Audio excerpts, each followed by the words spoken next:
បំពេញជំហានជួយឲ្យឆាប់មានផ្ទៃពោះអ្នកអាចសាកល្បងជាមួយនឹងដៃគូបានចំពោះគូស្វាមីភរិយាជាច្រើនការមានផ្ទៃពោះគឺជាពេលវេលាដែលពួកគេនឹងតឹងរង់ចាំដ៏យូរវែងមួយក្រោយពេលរៀបការហើយនឹងហើយវាជារឿងធម្មជាតិមួយដែលពួកគាត់អាចសាកល្បងប្រើវិធីផ្សេងៗដើម្បីឲ្យមានផ្ទៃពោះឲ្យបានឆាប់ដោយសារតែនៅក្នុងសម័យបច្ចុប្បន្នហ្នឹងមានគូស្វាមីភរិយាច្រើនមែនទែនដែលគាត់ពិបាកនៅក្នុងការមានកូនប៉ុន្តែទោះបីមិនក៏ដោយត្រូវចាំថាការមានផ្ទៃពោះហ្នឹងមិនមែនផ្ដោតទៅលើការរួមភេទប៉ុណ្ណោះទេហេតុហ្នឹងហើយតើដៃគូទាំងអស់គ្នាត្រូវយកចិត្តទុកដាក់លើចំណុចអីគេខ្លះដើម្បីមានផ្ទៃពោះឲ្យបានឆាប់វិធីនៅក្នុងការមានផ្ទៃពោះបានឆាប់ហ្នឹងអ្នកអាចអនុវត្តជាមួយនឹងដៃគូរបស់ខ្លួនឯងបានដើម្បីឲ្យឆាប់មានផ្ទៃពោះភ្លាមក្រោយពេលដែលរៀបការបាន2ទៅ3សប្តាហ៍ប៉ុន្តែមានគូស្វាមីភរិយាច្រើនមែនទែនដែលត្រូវការពេលវេលាយូរជាងហ្នឹងបើទោះបីជាពួកគេរួមភេទញឹកញាប់ក៏ដោយដោយសារតែដំណើរការនៃការមានផ្ទៃពោះមិនផ្ដោតសំខាន់ទៅលើការរួមភេទតែមួយមុខទេតែអ្នកទាំងអស់គ្នាក៏ត្រូវអនុវត្តតាមចំណុចមួយចំនួនទៀត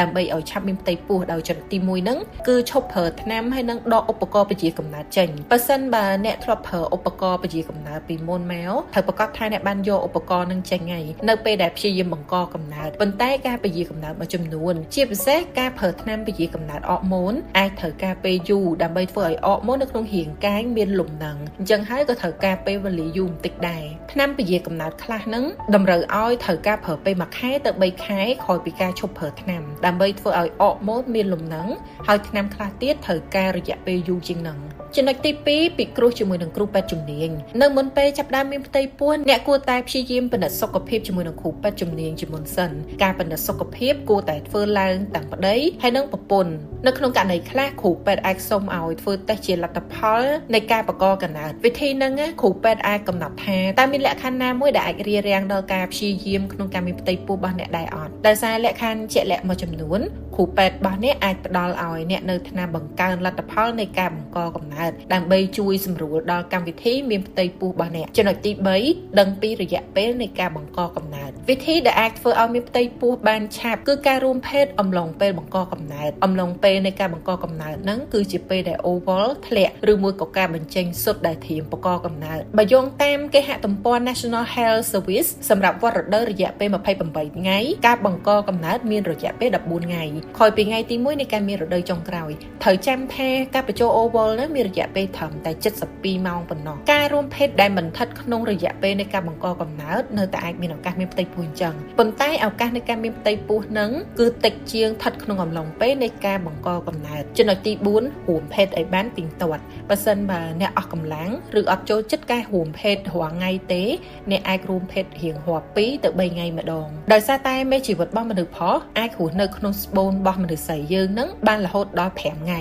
ទោះបីគូស្នេហ៍ភេទច្រើនជារើយកការរួមភេទនៅមុនពេលចូលគេងក៏ដោយប៉ុន្តែអ្នកអាចសាកល្បងនៅពេលផឹកវិញការធ្វើបែបហ្នឹងគឺដោយសារតែការស្រាវជ្រាវជាច្រើនហ្នឹងបានបង្ហាញថាការផលិតមេជីវិតរបស់បុរសច្រើនបំផុតគឺនៅពេលព្រឹកខែពីការមើលតាមវត្តរដូវឬថ្ងៃតម្លាក់មេជីវិតញីអ្នកអាចបដូរក្បាច់នៃការរួមភេទឲ្យបានច្រើនផងដែរដើម្បីអាចមានផ្ទៃពោះឲ្យបានឆាប់ត្រូវប្រកាសថាក្បាច់ឬក៏ទីតាំងនៃការរួមភេទហ្នឹងធ្វើឲ្យដៃគូទាំងពីរហ្នឹងមានអារម្មណ៍សុខស្រួលដូចគ្នាដើម្បីបង្កើតកុំឲ្យមានសម្ពាធពេលរួមភេទចំណុចទី5រក្សាទាំងគុណភាពហើយនិងបរិមាណមេជីវិតឈ្មោលការមានផ្ទៃពោះមិនមែនផ្ដោតទៅលើមេជីវិតញីតែម្ខាងទេប៉ុន្តែត្រូវយកចិត្តទុកដាក់លើមេជីវិតឈ្មោលដែរហេតុហ្នឹងហើយអ្នកអាចអនុវត្តតាមវិធីមួយចំនួនដើម្បីបង្កើនគុណភាពនិងបរិមាណមេជីវិតឈ្មោលដោយកាត់បន្ថយការពិសាគ្រឿងស្រវឹងឈប់ជក់បរិយកាត់បន្ថយការពិសាជាតិកាហ្វេរក្សាទម្ងន់ដែលផ្ដល់សុខភាពល្អញ៉ាំអាហារសម្បូរជីវជាតិនិងជួយបង្កើនមេជីវិតឈ្មោលដូចជាវីតាមីន C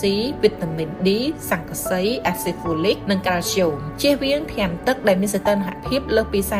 34.4 អង្សាសេចំណុចទី6ហ៊ានពីវិធីគ្រប់គ្រងភាពតានតឹងអ្នកដឹងអត់ការចង់មានផ្ទៃពោះជារឿយៗបង្កើតឲ្យមានភាពតានតឹងហើយការកើនឡើងអរម៉ូនកូទីសុលអំឡុងពេលមានភាពតានតឹងត្រូវបានគេជឿថាអាចរារាំងដល់ដំណើរការនៃការបញ្ចេញអូវលអញ្ចឹងហើយអ្នកគួរតែព្យាយាមធ្វើឲ្យខ្លួនឯងមានភាពរីករាយចំណុចទី7ដែលជាចំណុចចុងក្រោយគឺត្រូវអនុវត្តរបៀបរបបរស់នៅដែលផ្ដល់សុខភាពល្អដើម្បីឲ្យមានផ្ទៃពោះបានឆាប់ហ្នឹងគឺរបៀបរបបនៃការរស់នៅប្រកបដោយសុខភាពល្អអ្នកអាចចាប់ផ្ដើមជាមួយនឹងជំហានងាយៗដូចជាឈប់ជក់បរិយគេងឲ្យបានគ្រប់គ្រាន់ធ្វើលំហាត់ប្រាណជាប្រចាំនិងញ៉ាំអាហារដែលមានជីវជាតិគ្រប់គ្រាន់ជាដើម